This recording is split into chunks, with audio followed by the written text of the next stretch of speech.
Olá, querido irmão. É um prazer recebê-lo aqui no canal Vox Spiritualis, a voz do Espiritismo. Vamos iniciar a leitura do 27º capítulo do livro, O Evangelho segundo o Espiritismo. Então, já deixe o like e se inscreva no canal para ser notificado de novos vídeos, e eleve seu pensamento a Deus. O Evangelho segundo o Espiritismo, por Allan Kardec e Espíritos. Capítulo 27. Peçam e obterão. Ação da prece. Transmissão do pensamento. A prece é uma invocação, mediante a qual o homem entra pelo pensamento em comunicação com o ser a quem se dirige. Pode ter por objetivo um pedido, um agradecimento ou uma glorificação. Podemos orar por nós mesmos ou por alguém, pelos vivos ou pelos mortos. Os espíritos incumbidos da execução de suas vontades escutam as preces feitas a Deus. As que se dirigem aos bons espíritos são reportadas a Deus. Quando alguém ora a outros seres que não a Deus, o faz recorrendo a intermediários, a intercessores, pois nada sucede sem a vontade de Deus. O Espiritismo torna compreensível a ação da prece, explicando o modo de transmissão do pensamento, seja no caso em que o ser a quem oramos acuda ao nosso apelo, seja apenas no que lhe chegue o nosso pensamento. Para entendermos o que ocorre em tal circunstância, precisamos saber que todos os seres, encarnados e desencarnados, estão mergulhados no fluido universal, que ocupa o espaço, tal qual nos achamos dentro da atmosfera neste mundo. Esse fluido recebe uma impulsão da vontade. Ele é o veículo do pensamento, como o ar é o veículo do som, com a diferença de que as vibrações do ar são circunscritas, ao passo que as do fluido universal se estendem ao infinito. Então, dirigido o pensamento para um ser qualquer na Terra ou no espaço, de encarnado para desencarnado, ou vice-versa, uma corrente fluídica se estabelece entre um e outro, transmitindo de um ao outro pensamento, como o ar transmite o som. A energia da corrente guarda proporção com a do pensamento e da vontade. É assim que os espíritos ouvem a prece que lhes é dirigida, qualquer que seja o lugar onde se encontrem. É assim que os espíritos se comunicam entre si, que nos transmitem suas inspirações, que relações se estabelecem à distância entre encarnados. Essa explicação vai sobretudo com vistas aos que não compreendem a utilidade da prece puramente mística. Não tem por fim materializar a prece, mas tornar-lhe acessíveis os efeitos, mostrando que pode exercer ação direta e efetiva. Nem por isso essa ação deixa de estar subordinada à vontade de Deus, juiz supremo em todas as coisas e o único apto a torná-la eficaz. Pela prece, o homem obtém o auxílio dos bons espíritos que acorrem a sustentá-lo em suas boas resoluções e a lhes inspirar ideias sãs. Desse modo, ele adquire a força moral necessária a vencer as dificuldades e a voltar ao caminho reto, se deste se afastou. Por esse meio, pode também desviar de si os males que atrairia pelas suas próprias faltas. Um homem, por exemplo, vê arruinada sua saúde, em consequência de excessos a que se entregou, e arrasta até o fim de seus dias uma vida de sofrimento. Terá ele o direito de queixar-se, se não obtiver a cura que deseja? Não, pois que pôde encontrar na prece a força de resistir às tentações.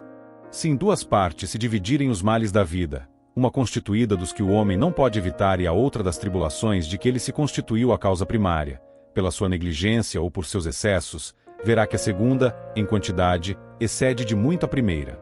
Portanto, é evidente que o homem é o autor da maior parte das suas aflições, das quais estaria poupado se sempre agisse com sabedoria e prudência. Não menos certo é que todas essas misérias resultam das nossas infrações às leis de Deus, e que se as observássemos pontualmente, seríamos inteiramente felizes.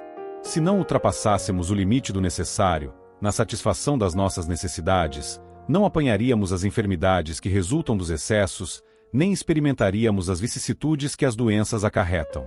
Se puséssemos freio à nossa ambição, não teríamos de temer a ruína. Se não quiséssemos subir mais alto do que podemos, não teríamos de temer a queda.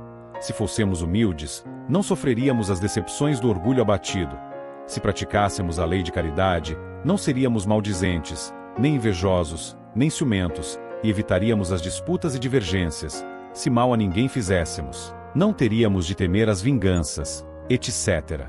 Vamos admitir que o homem nada possa com relação aos outros males, que toda prece lhe seja inútil para livrar-se deles.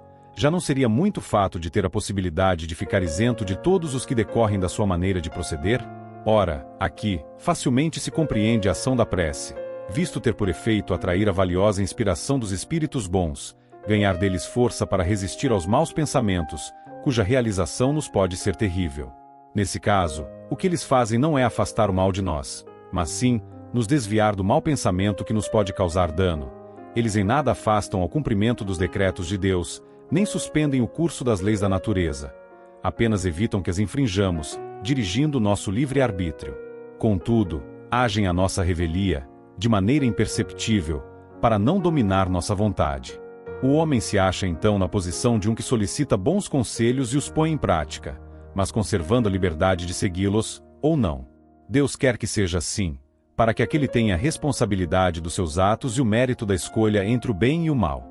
É isso que o homem pode estar sempre certo de receber, se o pedir com fervor, sendo, portanto, sobretudo a isso que podemos aplicar estas palavras: peçam e obterão. Mesmo com sua eficácia reduzida a essas proporções, a prece já não traria resultados imensos. Foi reservado ao Espiritismo nos provar a sua ação, com o fato de nos revelar as relações existentes entre o mundo corpóreo e o mundo espiritual. Mas os efeitos da prece não se limitam aos que acabamos de apontar. Todos os espíritos nos recomendam a prece. Renunciar à prece é negar a bondade de Deus, é recusar a sua assistência para si e para com os outros, abrir mão do bem que lhes pode fazer. Acedendo ao pedido que se lhe faz, Deus muitas vezes visa recompensar a intenção, o devotamento e a fé daquele que ora. Daí decorre que a prece do homem de bem tem mais merecimento aos olhos de Deus e sempre mais eficácia, pois o homem vicioso e mau não pode orar com fervor e a confiança que somente nascem do sentimento da verdadeira piedade.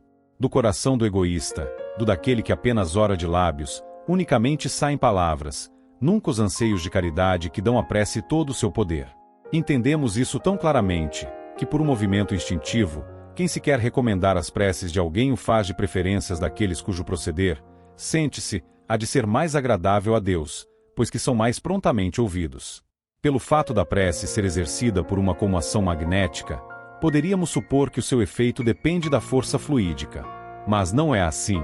Exercendo sobre os homens essa ação, quando é preciso, os espíritos suprem a insuficiência daquele que ora, ou agindo diretamente em seu nome, ou dando-lhe momentaneamente uma força excepcional, quando julgam digno dessa graça, ou que ela lhe pode ser proveitosa.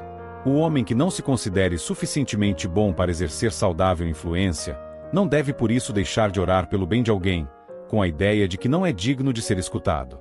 A consciência da sua inferioridade é uma prova de humildade sempre grata a Deus, que leva em conta a intenção caridosa que o anima. Seu fervor e sua confiança são o primeiro passo para sua conversão ao bem, conversão que os espíritos bons se sentem ditosos em incentivar. Repelida só é a prece do orgulhoso, que deposita fé no seu poder e nos seus merecimentos e acredita ser possível sobrepor-se à vontade do Eterno. O poder da prece está no pensamento, que nada depende nem das palavras, nem do lugar, nem do momento em que seja feita. Portanto, podemos orar em toda parte e a qualquer hora, a sós ou em grupo. A influência do lugar ou do tempo só se faz sentir nas circunstâncias que favoreçam o recolhimento. A prece coletiva tem ação mais poderosa, quando todos os que oram se associam de coração ao mesmo pensamento e visam o mesmo objetivo, pois é como se muitos clamassem juntos e em um só som.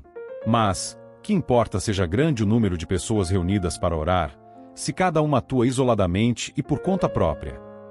100 pessoas juntas podem orar como egoístas, enquanto 2 ou 3, ligadas por uma mesma aspiração, orarão quais verdadeiros irmãos em Deus, e mais força terá a prece que lhe dirijam, do que a das 100 outras. Encerramos aqui essa parte do capítulo. O que achou da passagem? Deixe uma mensagem nos comentários e compartilhe com as pessoas que você gosta. Não esqueça de deixar o like e se inscrever para ser notificado dos próximos capítulos. Que Deus abençoe você e a toda a sua família. Até o próximo vídeo.